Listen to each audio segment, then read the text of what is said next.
Welcome to Podnutz Daily, episode number 292. The show by computer repair technicians for computer repair technicians. That's what we do here. We give computer repair tips and tricks and methods and all kinds of goodies for you guys to help you in your computer repair endeavors. And we do it by having a computer repair technician come on the show and talk about what he's dealing with, how he's figuring things out, what's going on in his business and his life, and how his computer repair quest is going. So let me introduce our guest host for today. It's Tim Kelly. You should all know Timster by now. He's been on Android App Addicts and a couple other shows. He's from timscomputerfix.com. What's up, Tim? Hello, Steve. Hello, everybody. And so what is new with you, Timster? It's good to have you on. Hey, I'm into working on my fifth month of being full-time with my computer repair business. I had a mainstream 9-to-5, and I kind of veered away from that, and everything is working out wonderfully. Dude, I'm so happy to hear that. You're not kidding, me too. But I need to say it right now. The tech site builder has just done wonders for me and my business, and I've gained an identity. People see you first. People see you up top on Google searches, and they think this guy must be good. He's got to be good. You don't know how many people I have come in and say that. Well, I know one thing, when I type you into Google, I type computer repair into Google, you come up first, so you have to be good. Damn. I was like, well, dude, that's so awesome. I love it. I love the success stories. I love the success stories. Yeah. Tech site builder. And with me, everybody needs to be patient with Google AdWords, because it took a while. It took a while for people to get used to seeing my ads sticking up there every time they type in anything computer related into Google. Because at first, the first few months, I'm going to be honest, first 3 or 4 months, it was really kind of sparse. I would get a few clicks, wouldn't get a whole lot of calls, but I will tell you, after, I guess, at least this area based, this is just in my area. We have about 800,000 population here where I am. And after a few months of people seeing me up there, up top on Google, searching for computer related subjects, just the calls started coming. It took a while. Tim, so were you if anybody has bought the tech site builder and using Google AdWords, if you're not having a lot of success right off the bat, just be patient. It will come. Good. Were you up at the top when you weren't having a lot of calls? Was your ad up at the top, or did it take a while for Google to place you up there? My ad was directly at the top. The whole time? The whole time. Okay. In my area, the computer repair shops around here aren't even using Google AdWords, so there was no gotcha. there was no bidding competition. Damn. Which is really good. It keeps my advertising prices down. My advertising prices run me around $250 a month, and that is just excellent for advertising costs. Yeah. As everybody knows, I mean, that's where most of your money is going to be going in advertising. How much are you paying per click, if you don't mind me asking? Do you know? It depends on the keyword, but I think for computer repairs, like on average, about $1.70. Okay. Yeah, it's good. I was going to say, people, when you talked about not having a lot of bidding competition, I'm like, people are hating you right now. But yeah, I know, and I see that too. And sorry, guys, it's just a matter of time. I know when these the competition. I mean, even Best Buy around here don't even use it. Some of the major other competitors I have around here aren't using it. They will, I'm sure. They're going to see. Yeah. They're going to catch on. That's all right. But like data recovery, for instance, that's a little more. I think that's a little bit more of a, I don't know, national thing, like online computer repair is a lot higher. I think it's like $3 a click, because there's a lot of companies out there who are using login services to fix your computers using remote services. So I do have some competition there, but so far computer repair is all me, baby. Nice. No, it's all right. Everybody don't say that too loud. You'll stay ahead of the curve. You're hooked up. You'll be ahead of the curve. Yeah, I'm gaining customers, and I'm knocking them out of the park, and my customers are happy, and well, at least all, but maybe one or two. But I don't care if they're not happy because they weren't really very good customers. But Exactly. Yeah, like the crazy one you told us about a couple months ago. But yeah, actually, she was yeah, actually happy in the end. She was just crazy. yeah. I mean, she tipped me, paid me more than I was worth, and Yeah, I guess that's a good customer in the end. yeah, and she hasn't called back. So Good. All right, what do you want to go over? techsitebuilder.com. Thank you, Timster. Okay, I want to talk about capacitors. Cool. That's just kind of a scary word to some techs for some reason. I don't know. Steve, let me ask you, when you opened up a computer case, a desktop or something, and you saw bulging or blown capacitors, what was your reaction to it? How did you go about dealing with that situation? Well, first of all, I liked it because to me, I knew right then my troubleshooting was basically over. I knew what was wrong with the computer. It's rare in computers something just glaring in your face telling you what's wrong. You got to dig into a convoluted operating system and try to figure it out. So when I saw blown caps, I'm happy. And I mean, because I just at least I know what to fix pretty easily. And then for me, I would just replace motherboards on it. I wouldn't go ahead and try to replace the caps. I know some guys do. Steve D, I think he said he did. I've done it a couple times, but you know, motherboards are so cheap these days that I would just get new motherboards and put them in. That's how I would deal with it, and it was pretty simple. Yeah. Yep. And same thing with Geek Squad. I mean, they see a blown cap, they go, boom, your computer's fried. You need a new computer. They don't even need to see a blown cap. And then they want to sell you one. Yeah, of course. They don't need to see a blown cap. They don't need to see anything. Yeah. When you bring it in, that's what you get told. Yeah. No. But yeah. Well, why do you ask, Timster? Well, because I replace capacitors, and there's a procedure, and there's a way to be careful about doing it, and there's a way to diagnose the motherboards and the computers to be sure that it is true if a capacitor blows, it could cause some type of damage to the motherboard, that's irreversible.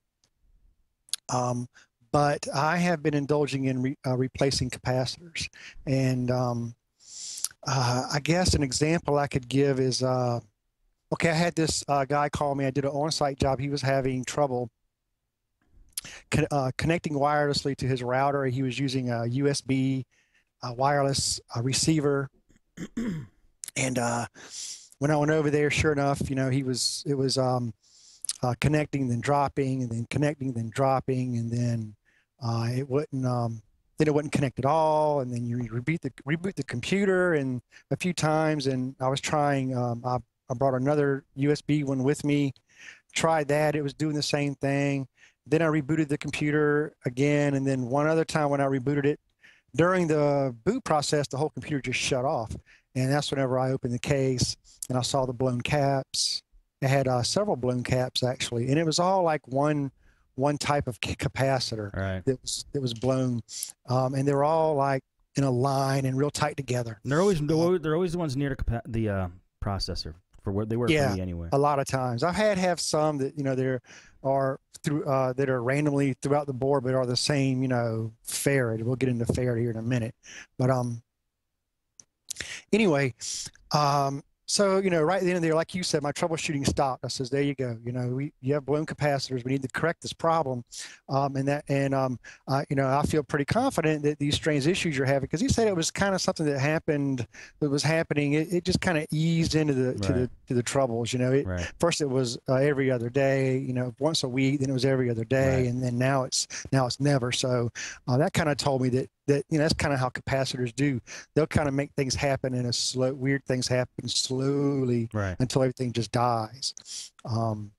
But what I did when I got it back here to my shop, and basically what you have to do with capacitors is just identify the capacitor first off. Identify what's called a farad, and the farad is a number that is written on the capacitor, and it can range several numbers, but the farad, I guess, is, I'm not really sure what the farad is. I guess it's like an amperage type that the capacitor holds, and then there's a voltage number. Yeah. Do you know what farad means, Steve, actually? I forget. You know, my dad had schooled me Yeah. on this a little bit. There's one of the numbers that, you know, it's just like voltage and amps and that kind of thing. If you want to replace the cap, you could technically get a bigger one. You don't have to get the exact size, in other words. But I don't know what number you can fudge. Either I guess it's the micro or the farads or it's either the farads or voltage, but I don't know what number you could fudge. But you can always go bigger than one of the numbers. No, you don't want to go too high on the voltage. That can't be the one you want to go up on. But don't take my word for it. But yeah, you just try to get the exact number. I don't. But to answer your questions, I don't know what farads do. Okay. Well, I mean, capacitors actually act like small batteries, and they control the amount of voltage that flows through every circuit or whatever. But I'm no professional at caps either. So this is just from my experience, believe me. And I don't mess around with fudging anything. I just go and look for the exact farad, which is written on the capacitor, and the exact voltage, which you'll be able to tell on the capacitor because it ends with a V, and like 1.5 volt, 20 farad or whatever. I can't read this one here. I got one in my hand here, but it's usually microfarads. You see a little U before the F. UF, is that what that means? Microfarad? Yeah, it's usually microfarad. Yeah, this one's like I'm holding. Here's a 1500 UF, 18 volt. Right. You identify that, and then basically you just remove the board and just take whatever means you have of desoldering, and they're really easy to pull and replace. Well, first of all, lab coat tech says on volt you can go higher on the voltage, but don't quote any of us on this. Like, do what Timster says and just try to get the exact one. But where do you get them, Timster? Oh, wow. You could, Radio Shack, you might get lucky and find some at Radio Shack. There are other places online where you can get them. They're really cheap, but where I get them is I actually keep all of my dead motherboards from other jobs. Right. And if I can match one up that I have here on one of these other used motherboards, I'll just desolder that one and use that one. That's where I got most of mine. Yeah, and I mean, there's no harm in it. If those capacitors lasted that long on that motherboard, then you're not going to have an issue with them. Right. But here's one. I want to make a quick note about that too. You can replace these capacitors, but it's a really good idea to pull the power supply, which I do this on a lot of my jobs anyway. Most of my jobs. Especially ones that are kind of easy to do, like the I can't remember the name of these. Pull the power supply and crack the power supply open, and just take a peek at those capacitors in there. Yeah. Because you don't want to replace capacitors on the board when capacitors are going bad in the power supply. That could be the reason why the capacitors are going bad on the board. So at least that's my thinking. Right. So you want to look for a bulge. You want to look for bulging. I mean, sometimes they don't even pop all the way. Right. Bulging capacitors or leaking capacitors. Right. They bulge first and then they start leaking. Right. And they leak some acid. But and then on the capacitors, you got to be careful too. There's a positive and a negative side. And on the motherboard, you'll see where the capacitor goes in at. There's a circle with 2 holes usually, sometimes 4. That way you can put the capacitor in one way or the other. But there's an actual printed circle on the board, and half of the circle is shaded white and the other half isn't. And the shaded part is the negative, and the part that isn't shaded is the positive. And it's the same way you could tell with capacitors is there's one side that has like a ribbon, a white ribbon, and that's your negative side. And then the rest of the capacitor is solid. Right. So just be very careful and do that, follow that. Now, okay, here's something I'm going to say that, a lot of people might not even like what I'm saying here, but this does happen.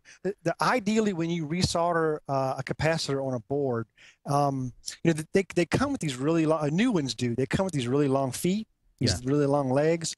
You don't want to try to resolder this on your board. I guess you can if you can. The way I do it is I just cut them off shorter. So I just heat the solder up on the bottom and just push the capacitor on, and that way I don't have that far to travel, so to speak. With the, but there are times where these feet can come in handy, and the long feet can come in handy because what I found on some of these this one particular is these particular capacitors. that went out were like 1500 farad. Any of them that you find new, this is from years ago, the ones that blew, I guess they made advances and changes to the capacitor design of that particular farad because of, the reason that's why they go because of design usually. They actually got fatter. They made them fatter. Here you can see these are both the same farad, but one is fatter than the other. And you'll find, I found times when, like every other capacitor in a line went out. And it was all the 1500 farads that went out, and they were like every other one. You can't fit. And there were different ones in between those. And when you would remove the blown cap, the new cap's a little fatter. So when you go to resolder it, it wouldn't fit down in between the other capacitors that were that are still good. Do you follow me so far? Oh, absolutely. All right. Well, here's what I do. Ideally, when you resolder these capacitors on a board, you want them to sit flush with the board. I believe, and the only idea, and this is my thinking, and I've done a little research on this, is what I've seen, is you just don't want, anything to bridge these two wires here. And, dust can bridge, theoretically, can create an electrical current if bridged. And if the moon and stars align just right, you can get a jump, coming across an electrical current with dust. And I really do believe that, but besides, easily bending, that is one of the only reasons why, you have to put them flush on the board.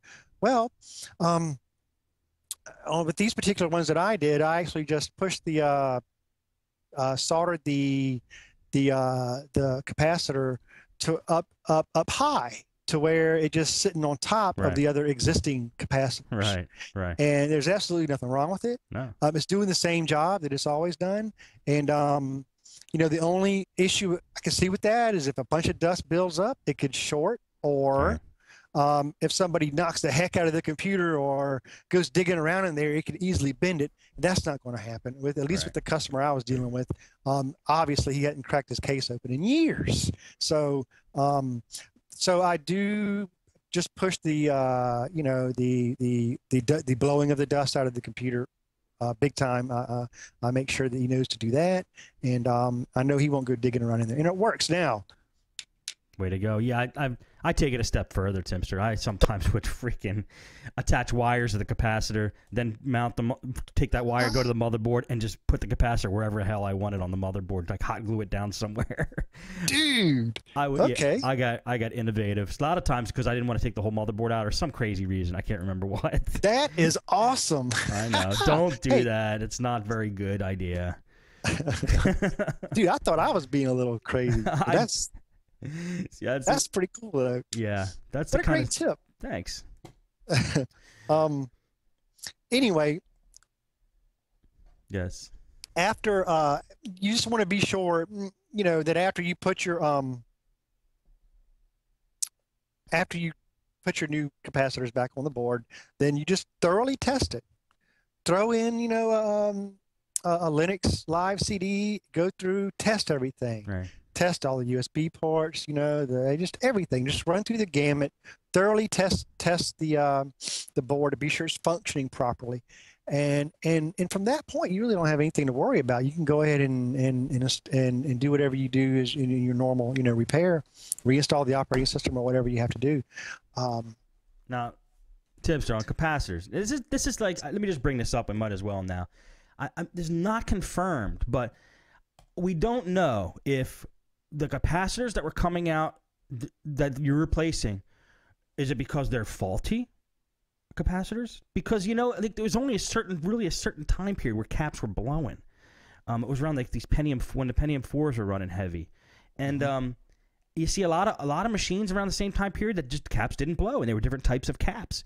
And I think I remember Terry Holzman talking about it, that it was just a rash of faulty capacitors went out during that time period, and all the companies were using them, and that's why they were blowing. And it was actually the capacitors that were at fault. It's not a common thing for caps to go bad and blow. It was just that these were faulty capacitors. So, right.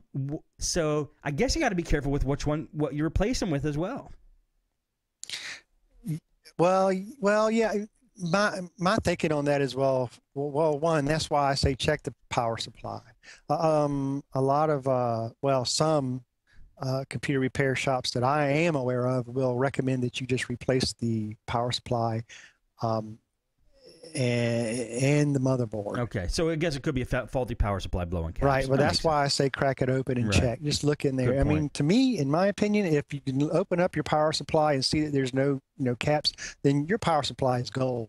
I mean, that's just the way I've been doing it. Some guys say in the chat room there's different.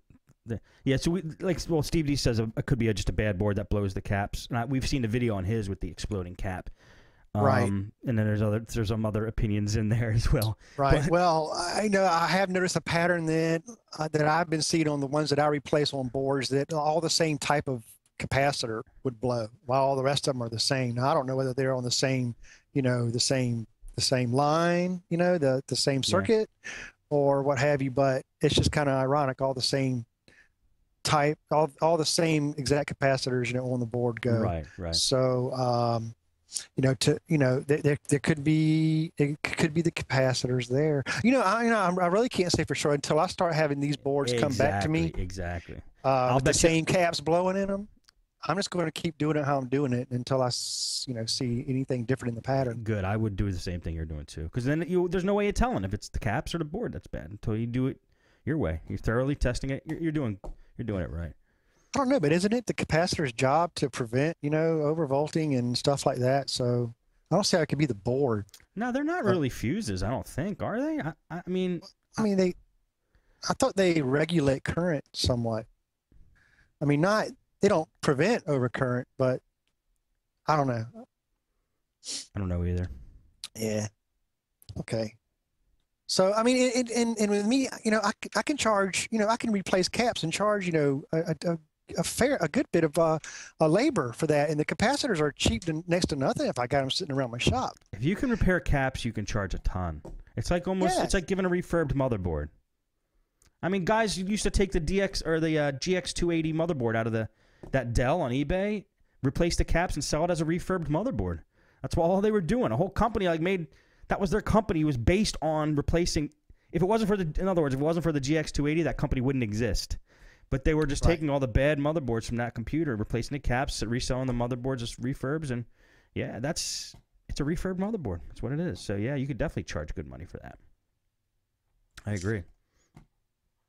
Okay, well, one more note on that. If I want to thank Fuber Johnny R, which is he's part of the Podnutz community, for his love of blown capacitors. He's kind of taught me, not taught me, but kind of encouraged me to replace capacitors. And I tell you what, if you go to Fubar Johnny R, that's FUBARJOHNNYR.com/forums, and you go into his hardware section, the very first sticky there is called Blown Caps Thread.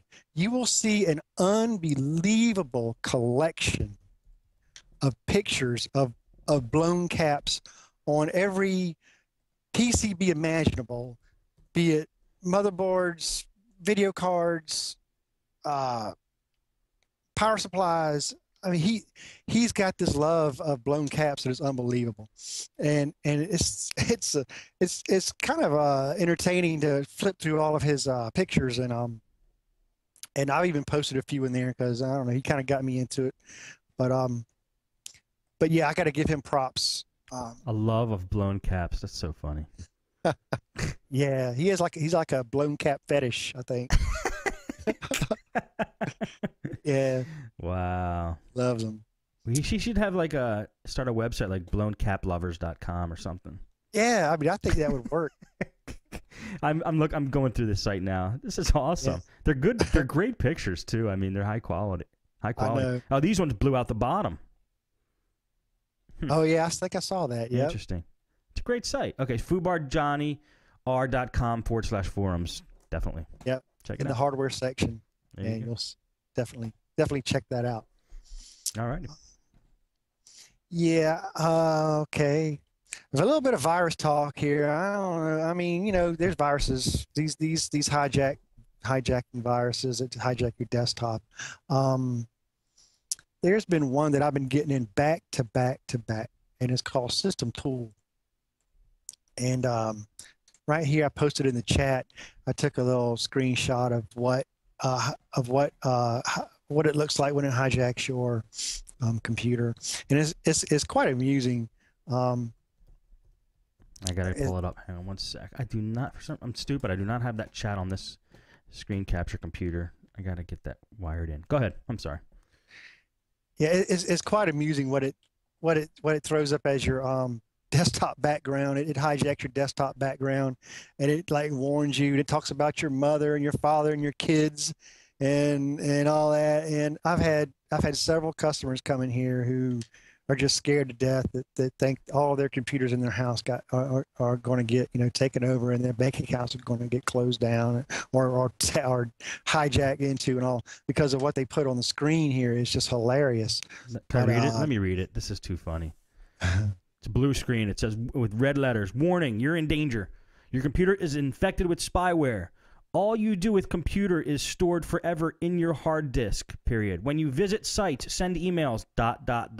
All your actions are logged, and it is impossible to remove them with standard tools. Your data is still available for forensics, and in some cases," and for some reason the font got smaller, "for your boss, your friends, your wife, your children. Every site you or somebody or even something like spyware opened in your browsers with all the images and all the downloaded and maybe later removed movies or MP3 songs, are still there and could break your life. Secure yourself right now. Remove all spyware from your PC." Oh, man, I love that.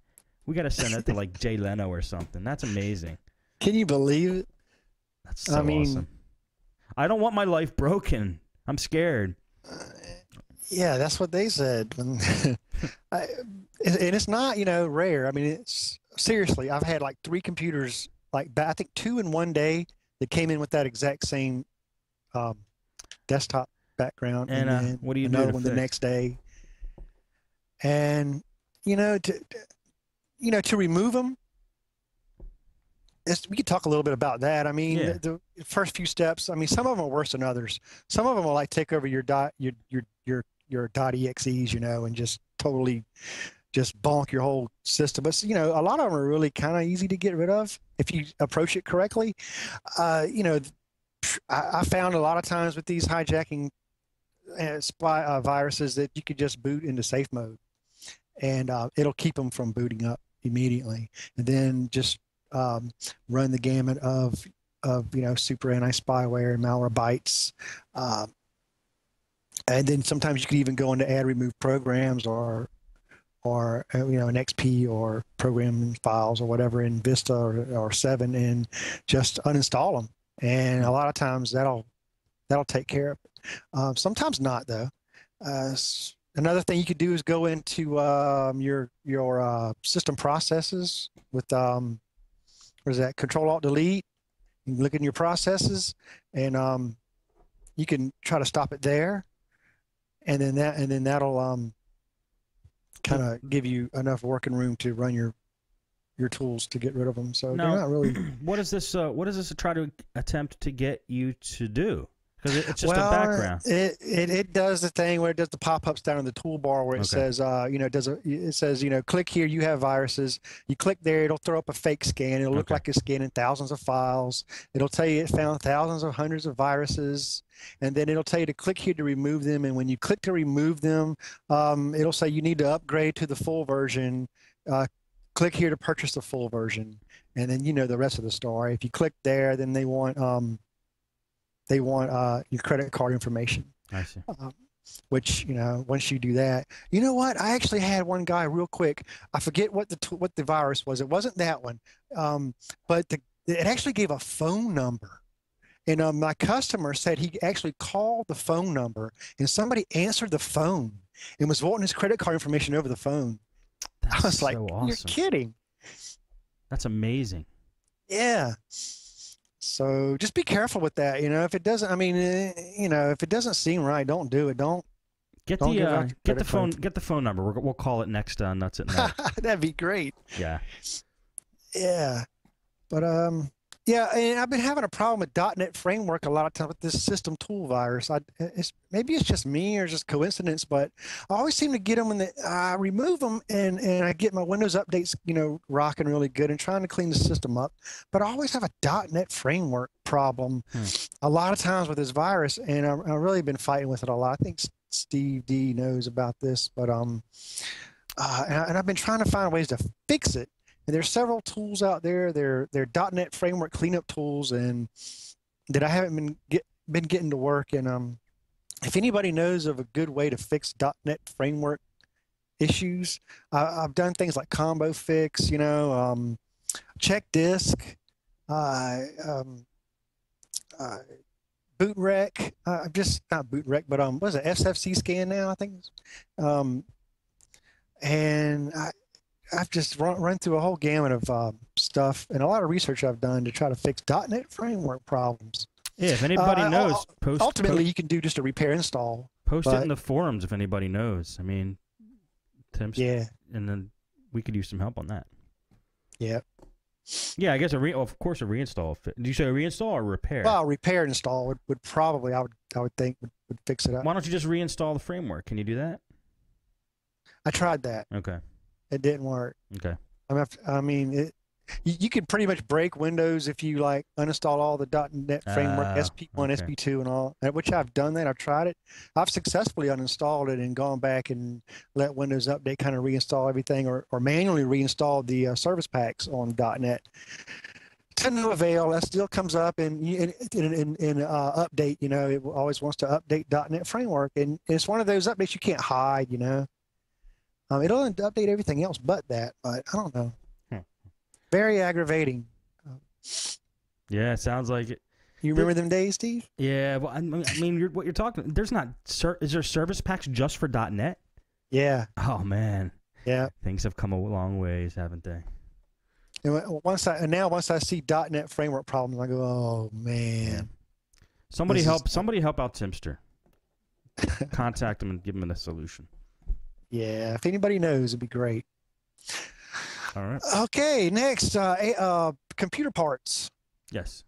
I've been recently having I'm pretty good at finding parts, I think, and the Podnutz community is very helpful if you're having trouble finding parts. But I ran across an Acer motherboard that I can't find, and I couldn't find. The community couldn't find it. And I was almost to the point of giving up until I found it was actually from an Acer. Did I say that? An Acer motherboard. No. I've been having problems. Acer parts are kind of tricky. Yeah. But I actually found a retailer in Texas that well, from what this guy says, any Acer part you need, he can find, he can have, and he can find, and it is let's see, I'll post it here in the chat. It's called mymicro.com, and these guys deal in Acer reseller of Acer direct from the factory manufacturer Acer parts, and their prices seem to be really decent. At least for this was for me, the cost of this motherboard, from what I was seeing on other sites that were who listed it but were sold out, and listed it. What about eBay? Not in stock. What's that? What about eBay? No. You tried? Steve D tried too. So did a lot of other people. Yeah. Tim, I think I've bought direct from Acer before. Can you just buy direct? Well, I think well, this is how I found their site. I was going through Acer's site trying to find a direct number or a direct link, and basically that's how I ended up finding this, was through Acer's site. Oh, okay. I guess all right. That's cool. So it's direct to manufacturer basically, but if anybody's having trouble finding Acer parts, man, mymicro.com is the place, because they had it. They had this motherboard, and I was even searching in UK and in Canada. I mean, I just exhausted all of my resources on finding this motherboard, and finally today, they actually called me, and so yeah, well, we can get it. How much was it? It was. If I have it here in front of me. Let me guess. $287.59. Nope. And when it's all said and done, it's going to cost $205 That's good. or $215. That'll work. Yeah, That'll work. but they do require a core charge though. So basically, they're going to charge me $325 off the bat until they receive the old motherboard. Damn. Then they're going to refund me $130. It sucks. I mean, it's good, but it sucks. And all I do is pay for shipping one way, and they pay for the shipping Oh, sweet. of the other board. So Good. Hey. Good find. MyMicro.com. Interesting. Yeah, I remember I needed rails for an LCD screen because a bunch of the Acers, I think it was like Acer 5100 or something, just kept breaking. I kept getting them in. The rails were just crap. These are the things that go along the side of your LCD screen, and when somebody tries to open their screen really fast, it could bend and break at the bottom. So it's not the hinge, it's the rail, and they hate them. And I think I've had one of those. Yeah, and I couldn't find it anywhere. I can't remember where I finally got. I might have got it from this place. I don't remember, but it was an Acer. So anywhere you can find like specific Acer parts, I think it's a great site. So good find. Yeah. Okay.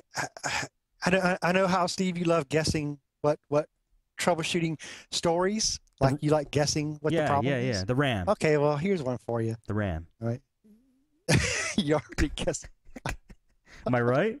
No. Okay. All right. You're dead wrong. All right.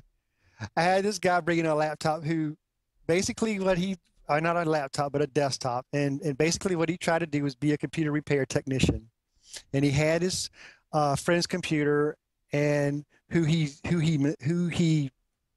not mistakenly, but he just misdiagnosed the computer or the problem altogether and told him he had a bad motherboard. Okay. Ordered a new motherboard. This was his story. Ordered a brand new motherboard for the guy. Yeah. Put it in, and he boots it up, and he doesn't get anything on the screen. Is it a laptop?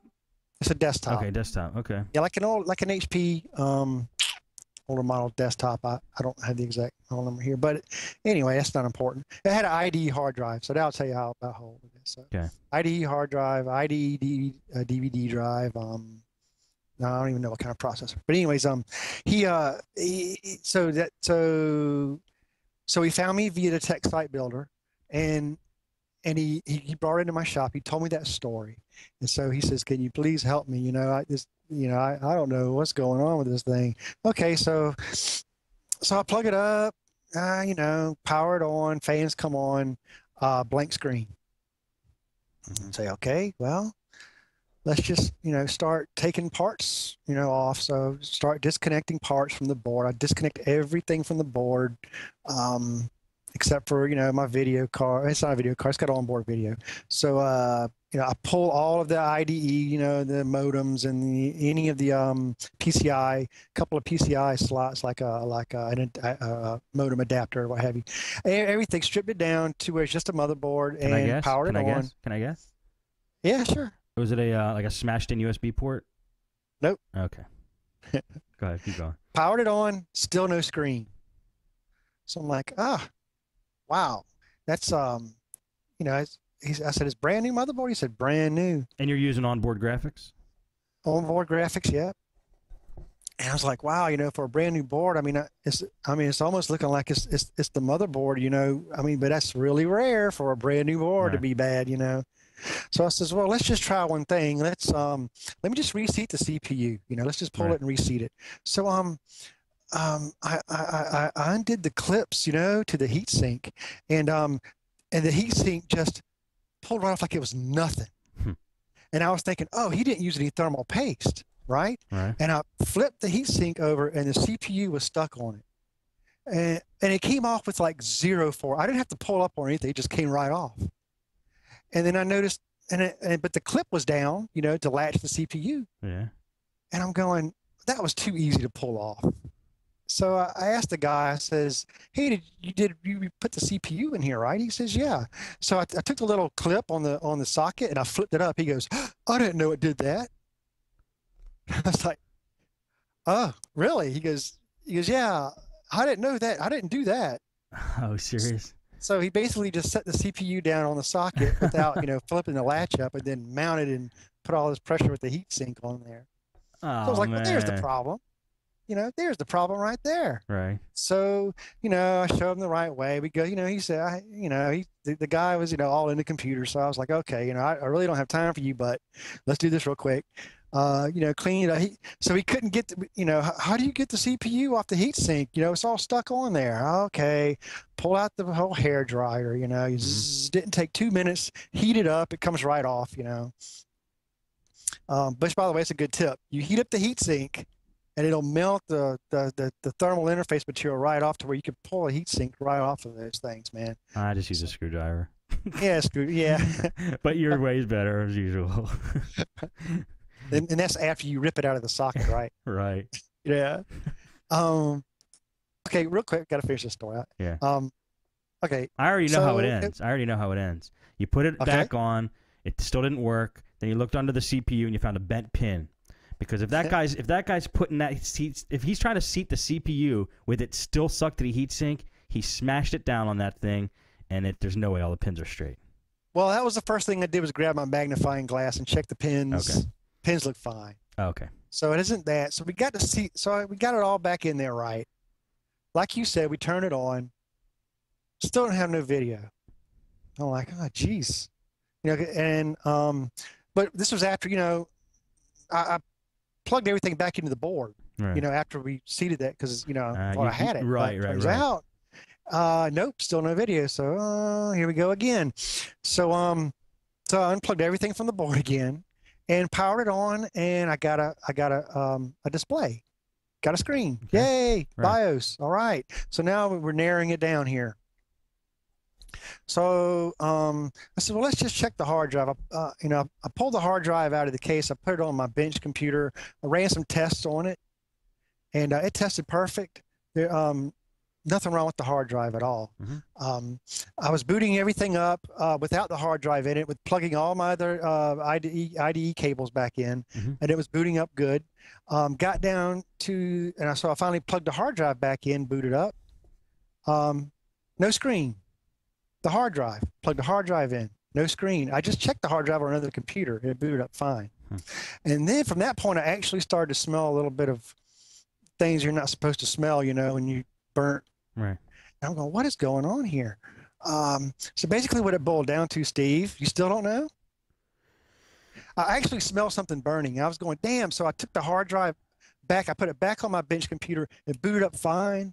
The computer, I pretty much narrowed it down to the hard drive, but the hard drive is okay. It tested out okay because every time I pull the hard drive off. Oh, a bent pin in the IDE cable or IDE port? Well, yeah, you got it. IDE cable. Was the IDE cable really? Yep. And I guess it was crossing connection or something somewhere in there, but I actually was smelling like burnt. It wasn't the port. It wasn't a bad port. It was a bad cable. Bad cable. Damn, that's a toughie, man. That's a tough one. How often do they go bad? Hardly I'm telling you. And that was kind of a crazy because I just snatched the cable out, IDE cable out, put it in another IDE cable, boom, everything's good. Wow. So story is, I guess, change your cables. If never No, the moral take that's those things for granted. Yeah, that might be the moral, but that's tough to have a moral on that story because it's such an oddball thing. Yeah. Yeah. Good one. That's man. I love doing that. Thanks for playing that game with me, Timster. Well, but you didn't get it though. I don't care. It was fun. I like doing that. You ever heard of Cyber Power? Yeah, don't they make gaming machines? Yes, they do. Yes, I have heard of them. It's pretty darn high end. Well, I'm about to talk bad about them. Okay, let's hear it. I had this guy, he's in the military. He just ordered a kick butt gaming machine from Cyber Power. How much did it cost? An i7. He didn't really disclose that to me, but it was an i7. He had an ATI 5850, DirectX 11 video card. I think he had a i7, processor. Nice killer Cooler Master case. Man, it was just a rocking looking machine. I mean, it looked like a stealth bomber, man. It was really sharp. He just ordered one, and when he brought it to me, he says from day one, he plugs it in and turns it on. Fans come on, no video. And it's not an IDE cable because this all had SATA. So this all had SATA drives in it and all. So just from day one, no video. Okay. Brand new machine. You never have seen it turn on. He brings it to me. And, I'm a little nervous about, tearing into brand new computers like that, especially really high-end expensive ones that are still under warranty, because what I don't want to do is void his warranty, because there's some expensive parts in there. Why didn't he just get it fixed under warranty? Right. Well, he said he would have to send it to them. I guess. Send it back to them, and he just wanted his computer to work now, so he would figure he'd just bring it by here and see if I can. It's got to be something simple. It's got to be something simple. Right. And I'm going, okay, well, look, we'll put it up here on my bench, and we'll just do a few simple things to, try to see what's going on here. And, just some of the basic stuff of pulling all the stuff off the board, just like we talked about last time. I mean, that's basically just what you do, and switch slots with the PCI Express card, switching so whatever. And I was like, look, the only thing I have left to do here is to pull the whole board out of this case and lay it up on my bench to rule out like short circuiting or something. So, and I really don't want to do that if you're under warranty. So my suggestion to you is get in touch with them and hopefully what they can do is send, a tech out. A lot of places they'll send techs out. They have techs in the area that they sub out to, Well, anyway, he said, okay, I didn't hear anything back from him. A month later, same thing. He comes back with it. What he did was he sent it off to them under warranty, shipped it to them. That's a pain in the butt. Mm-hmm. They claim they fixed it. When he got it back, he did the same thing. So this guy spent all his money on this machine from CyberPower, has had it for a month, has gone through all this, still can't game on it, still can't even power it on. They took his money. And at this point, the guy brings it to me. He goes, I don't care what you got to do. I want this thing fixed. I do not care what it costs. I want my game machine fixed. I'm like, oh, okay, awesome. So pretty much got it down. I took the board out of the case. We ruled out, brand new video. Everything's brand new in it. I couldn't get it to power on. One of the last things I tried to do was try another video card. PCI Express video card. Mm-hmm. And it worked. So it was his video card. Uh-huh. And how hard is that to troubleshoot, especially if you're building this for your customers, I don't understand CyberPower, why they would do this. No. But I guess that, and what the guy did? He actually ran to Best Buy. And he bought the most expensive NVIDIA card. This was an ATI that was in it, but I forget what it was. It was a GTX 680 something. But he bought the most expensive video card they had, and came back, and I put it in, and I installed the drivers and everything. And so he basically paid for that. He paid for my time and my services. Then he let me have the video card. And what I did with that video card was, it was an XFX ATI 5850. Right. I just put an RMA ticket with XFX and RMA'd it, man. And I'm on its way back right now. I'm going to get me a brand new 5850 ATI video card that I'm going to probably sell, not. That's so awesome. Is it? Well, you probably have a better one, don't you? In your No. I have two old ones. I mean, they're in a really cool water cooled rig, but man, they're outdated. And this is just a little chip off the expense of me building my next one. I really want a Sandy Bridge. You do. Yeah. Isn't Sandy Bridge have the graphics on the chip? Well, yeah, but not that high. And I mean, you can go video. That takes the place of onboard video, basically. Oh, okay, all right. But it's not anything high end. Like 5850 is a DirectX 11 card, and all I need is one more, and then the Sandy Bridge, and then I need the water blocks. I need the rads. That's all you need. And then I need the pumps, and the tubing. Oh, and the coolant. That's so awesome.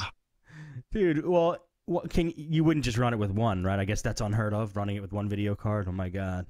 Well, nowadays, really, with these new with these DirectX 11 cars now, with like SLI, with like, you know, back in the day, like the older cars, you know, you would maybe get a 40% boost in performance. Yeah.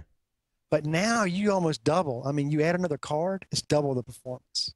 Ah. That's and that is just, mm, I, I would, you know, so, you know, to me, it would be a sin not running two. I mean, Yeah. it really would be.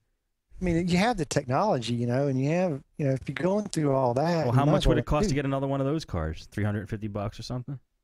Well, you know, not really. I think you could find that now. 5850 getting the highest end now, Okay. so you could probably find it for a couple hundred. Huh. But it's still two of those, man. Oh, That's awesome. Yeah, yeah. I you like. know, the one thing I do like about CyberPower's site, and I don't think it's too much flash and crap on it, they put frame rates on each machine. That's pretty neat.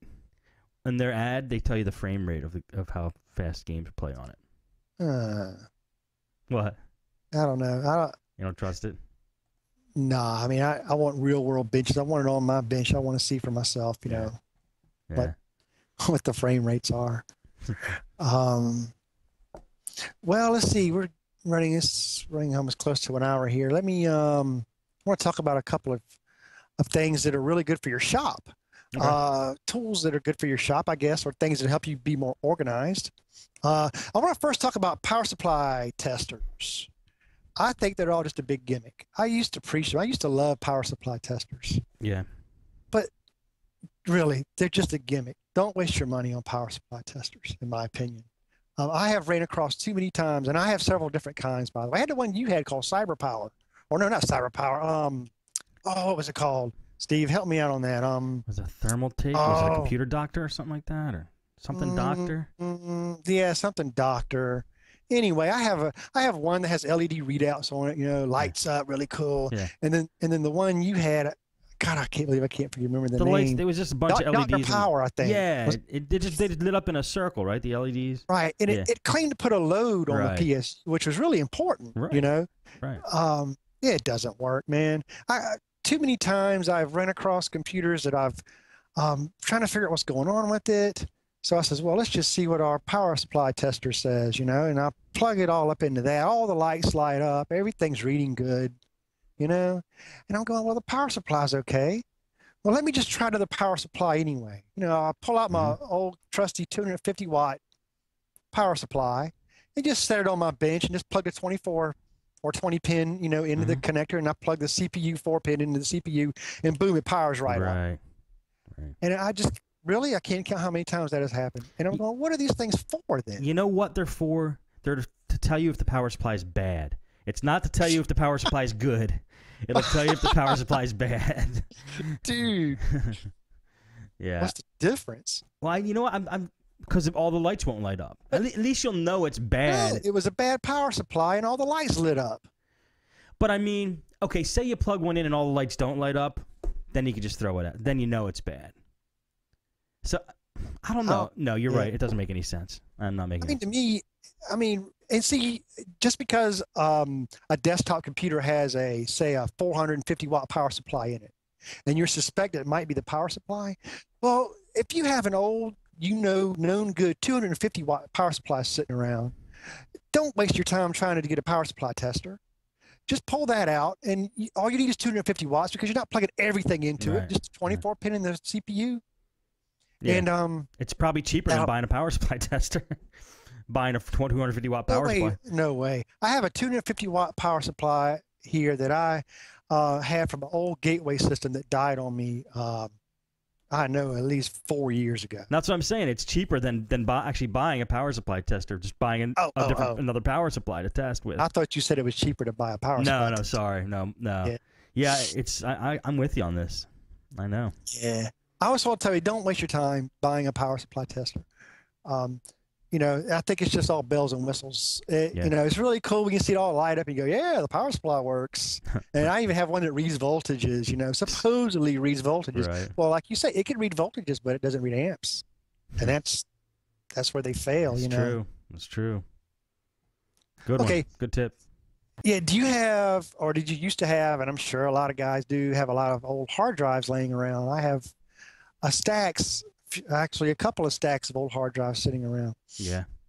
Here's one thing, here's one thing you can do. Do you recognize that?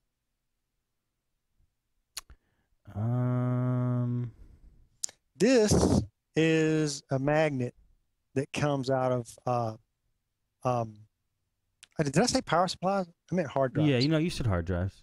Okay. Okay. Yeah, this is a magnet out of a hard drive, out of a 3.5-inch hard drive. Right. These magnets, man, are really powerful. And they have these little holes here on the ends that you can like put wood screws through and hang it.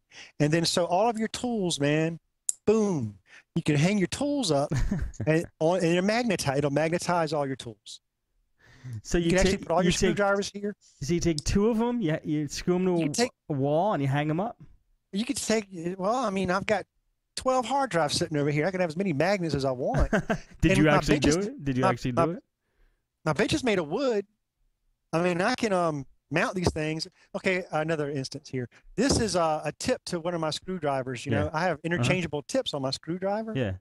You know, so boom. I mean, I just, I just keep them all on this, and when I snatch them off, it's magnetized, ready to go. That's a neat tip. Very powerful magnets here. All right, good. Did you use that yourself?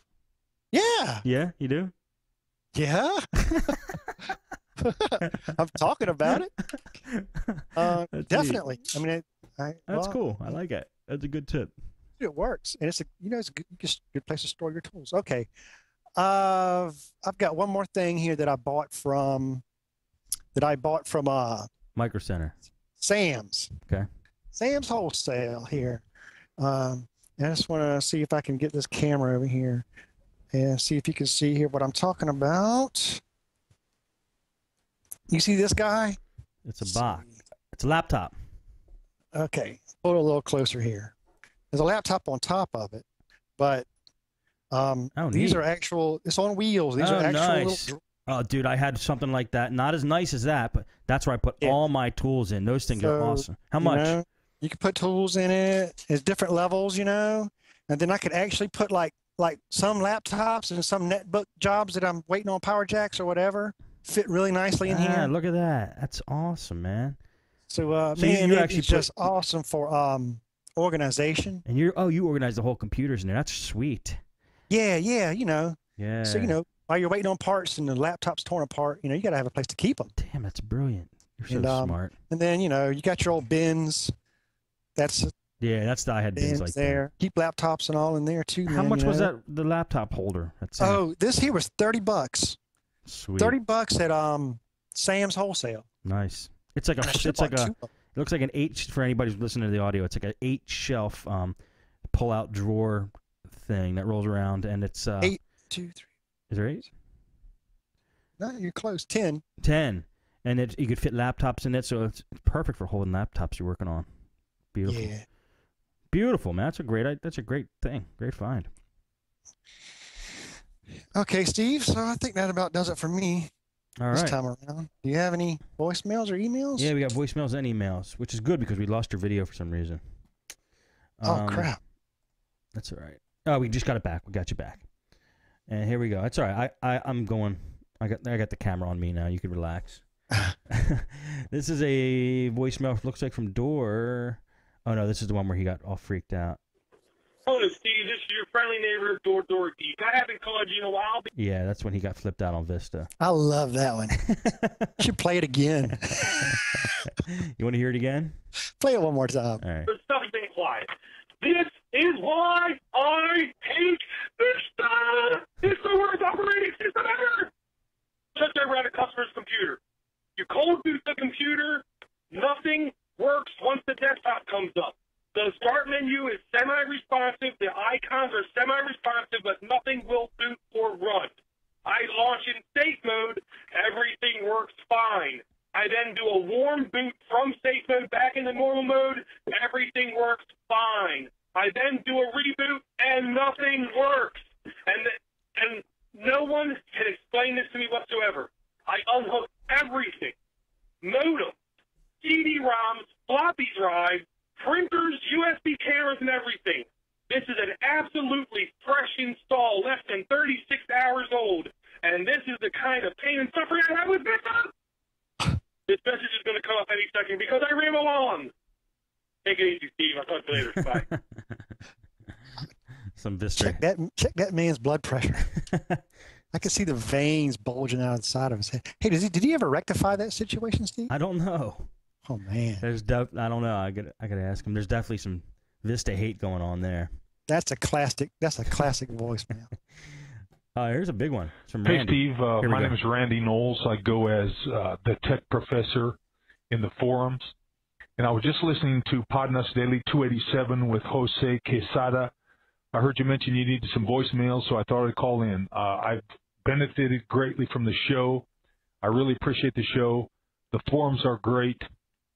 And I congratulate you on the great job you're doing for computer repair techs. I wanted to mention, Jose was talking about malware attacks through USB flash drives, and I want to mention that the actual write protector USB flash drive that I use, it has a write protector switch on it, is the RIDATA Twister, RIDATA Twister. They're made by Rytek, RITEK. The Twister may not still be available, but they can be found on Cyber Guys. They got a great little write protector switch on the side. It's a great USB flash drive. I posted in the forum some time ago that 1 in 8 malware attacks come through USB flash drives, and I see it every day when I'm out there, in my area here working. If you don't want to go with the hardware solution, there are 2 software solutions that I really like. One is called Thumbscrew, THUMBSCREW, and one is called USB Write Protector. It's a German website. Both of those are highly regarded. And one more I might mention is Panda Antivirus has a USB vaccine which disables auto run.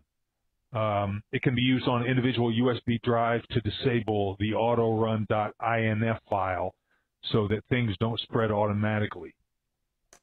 I'd also like to comment on the previous Podnutz Daily with Steve D'Amico, who is just great. He's wonderful. I really like listening to him. He talked about the Allurion rootkit, and I have used Hitman Pro several times, and the Allurion rootkit does fall to Hitman Pro. I have not used TDSS Killer. I would like to hear a little bit more about that. I haven't used that yet, but anyway, I think your podcasts are very, very, very beneficial to the community out here, the tech repair community. I also think all the guys that come on do a great job. And I think the community helping each other can do nothing but benefit each other. I think the guys are very humble, and everybody does a good job trying to help out, which in the final analysis is just going to benefit everyone else. So thank you once again for the information you give. And Oops, he got cut off. Randy, man, that was an awesome voicemail. I totally appreciate it. I love how people give back like you just did, man. That's all we ask. It just keeps the community building and booming and doing well. We're glad we could help. And thanks for the great tips. We're always looking for some good USB flash, like hardware protected USB flash drive. So that's good stuff. And thanks for all the other tips you gave on the voicemail. Totally appreciate it. You should definitely come on the show, man. It sounds like you know your stuff. I'd like to see you on Podnutz Daily one of these days. So thanks again for that. All right, let me get Timster's video back up, and then we'll read the rest of the emails, and then that's it. We're not in any rush because we're not going to do Linux for the rest of us tonight. Door's a little under the weather, so we're going to be doing that next week, normal time. Okay, emails. And this one we just played. Here we go. This is from Steve. Gosh, Steve, I'm not sure if we read. No, this is a new one. This is from Steve London, UK, in the chat. Just a follow-up to the show last week about write protectable flash drives. Since picking up a flash disk virus from a customer's PC, I've been looking for one of these, but there are not many available. A listener to your show suggested the PQI Model U339, and you were wondering whether it had a... Wait, didn't we read this before? God, guys, I'm getting really bad at this, aren't I? A listener, and you were wondering if it used a hardware or software switch. I bought one today, and I confirm it uses a hardware switch. It works great. I would never buy one that claimed to use a software switch. If viruses can defeat antivirus programs, they can probably also defeat software switches. Hope that helps, Steve. I am sorry about that, Steve, and everybody else. I keep reading voicemails we already played. Oh, you got it? One right here. Yeah, it's hardware. See the little switch at the bottom? Let me see. If you can see it. Here's a switch. Oh, yeah. Neat. It's awesome, man. It's nice looking. 4 gigs. Got it on Newegg. It's beautiful. I like it. You mean podnuts.com/Newegg? Podnuts.com/Newegg. Yep. Thanks. Okay, Max sends a email here. It's actually a Twitter. Mobile credit card swiping battle continues. A look at 4 rival technologies. And he put a link in here. Let me pull up the link. Read Write Web. It's an article on Read Write Web. Try saying that 5 times fast. Mobile credit card swiping battle continues. A look at 4 rival technologies. We got Square, which we like. Intuit has Go Payment. Looks like it's got an iPhone app. I would stay away from Intuit. Another Square? Verifone Payware Mobile. That looks pretty cool.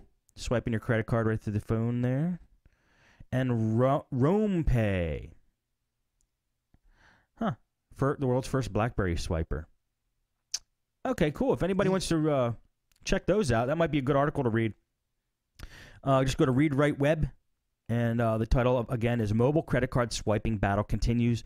A look at 4 rival technologies. Check it out. Thanks, Max. Good tweet. Those popped up quick, man. Competitors to Square. Yeah, I know. That happened pretty fast. I guess they were all in development. This is from J.R. McKnight.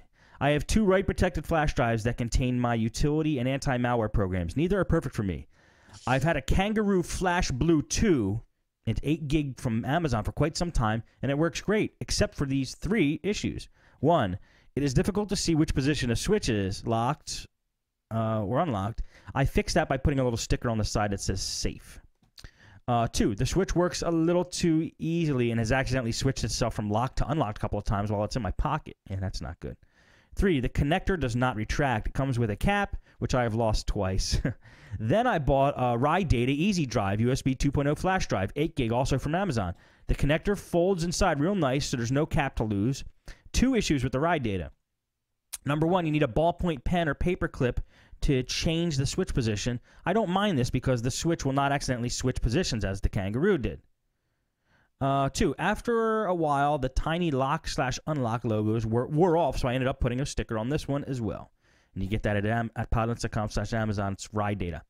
I am content with the Ride Data for my Pocket and Kangaroo for my lab. I've never been infected on either drive. I have both, and both have been plugged into infected machines lots of times. I keep both drives fully up to date using Katerin and syncback programs about 3 to 4 times a month. It works great. That's from Jim. Jim, thanks very much. And Jim has a site, see my free PC self-help info at jimopi.net. jimopi.net. And that is it for the emails and voicemails for Podnutz Daily. If you want to contact us, and I strongly suggest you do because I'm out of emails and I'm out of voicemails, email us at mail@podnutz.com. We will read it on the show. You will help us out. We will like you for that. More fun are voicemails. You can just call on a regular phone, 7076-PODNUT. Just call on a regular phone, 7076-PODNUT is the number. Looking forward to hearing your voicemails. All right, Timster, thank you very much for coming on the show, man. Anything you want to end off on and tell us where we could find you? Oops, Timster, I can't hear you. Are you up? Thanks for having me, Steve. And you can find me at timscomputerfix.com, Twitter, TIM31405. All right, that's where you can find Timster. And thank you, everybody, for watching, listening, streaming. That's going to be it for Podnutz Daily for today. See you tomorrow.